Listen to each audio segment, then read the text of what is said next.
حضرت اویس کرنی رحمہ اللہ تعالی کو یہ مقام و مرتبہ اپنی ماں کی مسلسل خدمت، ان کی تابعداری اور فرما برداری کی وجہ سے ہی حاصل ہوا کہ اگرچہ ان کا شمار صحابہ میں نہیں ہوتا، اور اس کی وجہ بھی یہی تھی کہ ماں کی خدمت میں وہ اس قدر مسلسل مصروف رہے کہ سفر کر کے محمد الرسول اللہ صلی اللہ علیہ وآلہ وسلم سے ملاقات نہیں کر سکے، لیکن اس کے باوجود ماں کی تابعداری اور فرما برداری کے صلہ میں ان کو کتنا بلند مقام حاصل ہوا، اس کا ذکر ہمیں رسول اللہ صلی اللہ علیہ وآلہ وسلم کے اس فرمان میں ملتا ہے کہ حضرت عمر بن خطاب رضی اللہ تعالی عنہ جب بھی حج کے وفد آتے، حج کے قافلے آتے، تو حضرت عمر رضی اللہ تعالی عنہ لوگوں سے یہ دریافت کرتے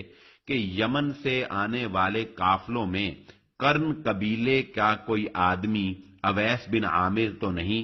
بلا آخر پھر ایک دن حضرت عمر بن خطاب رضی اللہ تعالیٰ عنہ کو بتایا گیا کہ وہ جس کا آپ اکثر پوچھتے ہیں، قرن قبیلے سے تعلق رکھنے والے اویس، وہ آج حج کرنے کے لیے تشریف لے آئے ہیں۔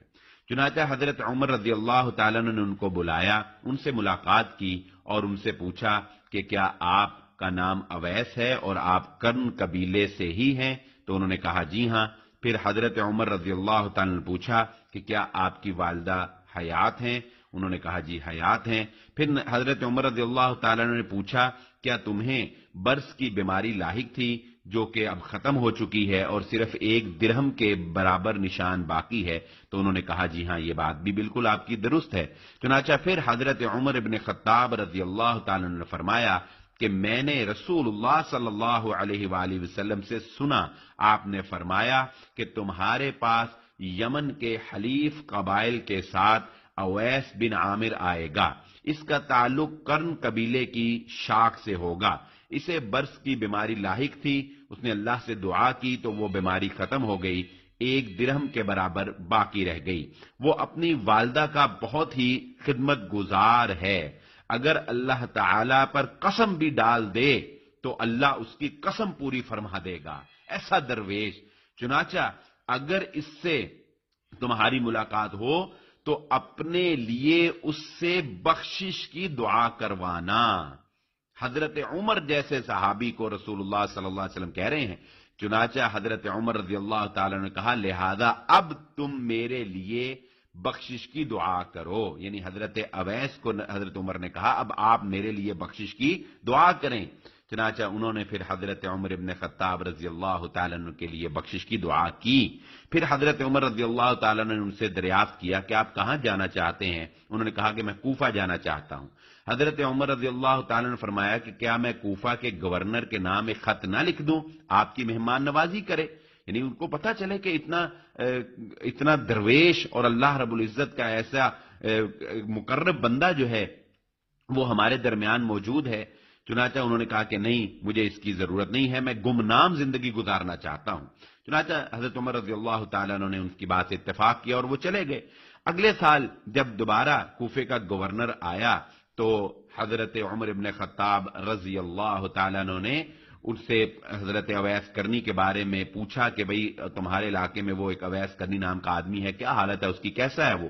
تو انہوں نے بتایا کہ وہ تو بیچارے بڑے ناداری کی حالت میں اور بڑی ہی درویشی کی حالت میں زندگی گزار رہے ہیں۔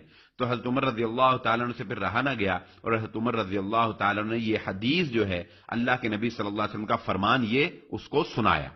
وہ آدمی جب واپس اپنے علاقے میں گیا کوفہ میں تو اس نے جا کر سیدھا حضرت اویس کرنی رحمہ اللہ تعالیٰ کا دروازہ کھٹکھٹایا اور کہا میرے لیے بخشش کی دعا کرو۔ حضرت اویس کرنی کہنے لگے بھئی حج کر کے تم آئے ہو، تم میرے لیے بخشش کی دعا کرو۔ انہوں نے کہا نہیں، آپ میرے لیے بخشش کی دعا کریں۔ پھر انہوں نے کہا کہ بھئی حج کر کے تو آپ آئے ہو، آپ حاجی ہو، لوگ حاجیوں سے دعائیں کراتے ہیں، آپ میرے لیے دعا کریں۔ انہوں نے کہا نہیں، میں نے آپ سے ہی بخشش کی دعا کروانی ہے۔ تو حضرت اویس کرنی رحمہ اللہ کو پھر بھانپ گئی اور انہوں نے پوچھا کہ کیا آپ کی ملاقات حضرت عمر رضی اللہ تعالیٰ سے ہوئی ہے؟ تو انہوں نے کہا ہاں جی، میری ملاقات حضرت عمر رضی اللہ تعالیٰ سے ہوئی ہے۔ تو حضرت اویس کرنی رحمہ اللہ کو پتہ لگ گیا کہ وہ حدیث جو ہے اس کو بیان کر دی گئی۔ چنانچہ انہوں نے پھر اس کے لیے استغفار کی دعا کی اور اس کے بعد پھر لوگوں کو حضرت اویس کرنی رحمہ اللہ تعالی کے بارے میں یہ حدیث جو ہے یہ معلوم ہونا شروع ہو گئی، تو ظاہر ہے پھر لوگ جو ہیں وہ اپنے لیے دعائیں کروانے کے لیے آنے لگ گئے۔ تو پھر اس کے بعد حضرت اویس کرنی رحمہ اللہ تعالی نے وہ علاقہ بھی چھوڑ دیا اور ایک گمنامی کی زندگی جو ہے اس مرد درویش نے گزاری ہے، لوگوں کی لائن نہیں لگائی